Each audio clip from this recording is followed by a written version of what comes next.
Hi, this is Brian Allgaier from Insomniac Games. I'm the creative director on Ratchet & Clank Into the Nexus. Into the Nexus is a return to the classic Ratchet & Clank style adventure and continues Ratchet's story arc from the Future series that included games like Tools of Destruction and A Crack in Time. Here's some footage from close to the beginning of the game. Ratchet and Clank have stowed away on an enemy ship and landed on planet Uruk, where they are in search of escaped convict Vendra Prague and her brother Neftin.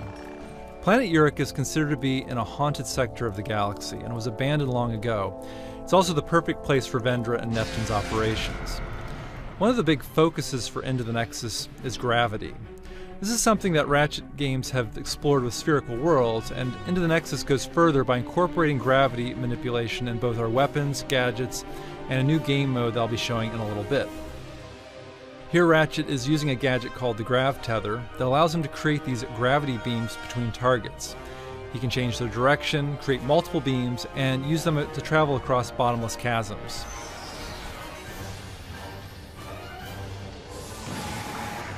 Like the earlier Ratchet and Clank games, this level has a hub area with branching paths.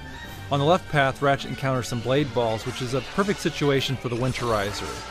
This weapon delivers holiday cheer by firing out a stream of snowflakes, holiday tunes, and an Arctic blast that transforms enemies into snowmen. So now Ratchet is traveling further into an enemy outpost using his grav boots. Some might recall this enemy faction called Thugs for Less that were featured in Going Commando, the second Ratchet and Clank game on the PS2.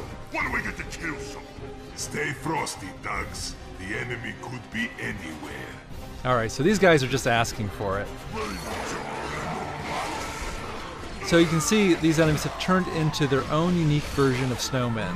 You can try the Winterizer on different enemies and each time get a different result. The weapon upgrades and will later drop holiday presents that give out health and ammo. In terms of gravity-based weapons, we have the Vortex Grenade, where you can fire out a vortex that sucks multiple enemies into the air, allowing Ratchet to pick them off or focus on other enemies. The Vortex Grenade is great for crowd control, and it upgrades to fire out multiple vortices. Into the Nexus has a spookier quality than past Ratchet games, and a weapon that shows off that quality is the Nightmare Box.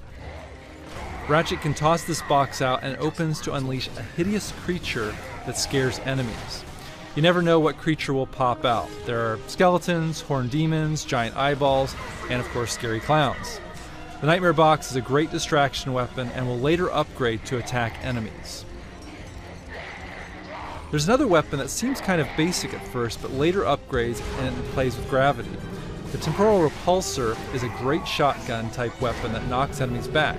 But when it upgrades, it knocks them up into the air, putting them in a temporary stasis mode, allowing Ratchet to shoot them again to deliver a 1-2 punch and take them out of the action.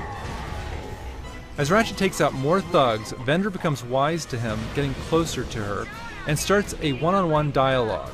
This kind of villain-hero relationship has been very important in past games like Tools of Destruction and A Crack in Time, where we've had villains who had a connection to Ratchet or his past. In Nexus, Vendra is searching for her own kind, and this of course is in line with what Ratchet has been pursuing in past games where he's been trying to find his race, the Lombaxes. Vendra compares her quest with Ratchet's and believes the two of them are very much alike.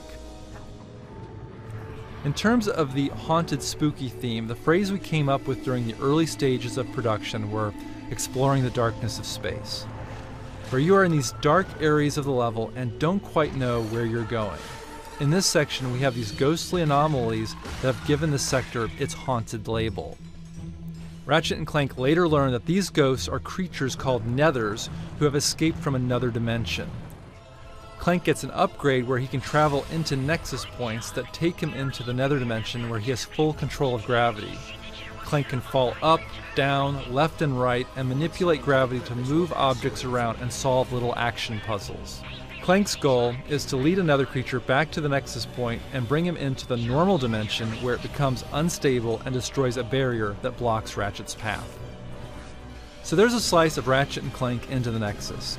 We're very excited about creating this classic Ratchet and Clank story-driven adventure. It'll be available for disc and download this holiday season. PlayStation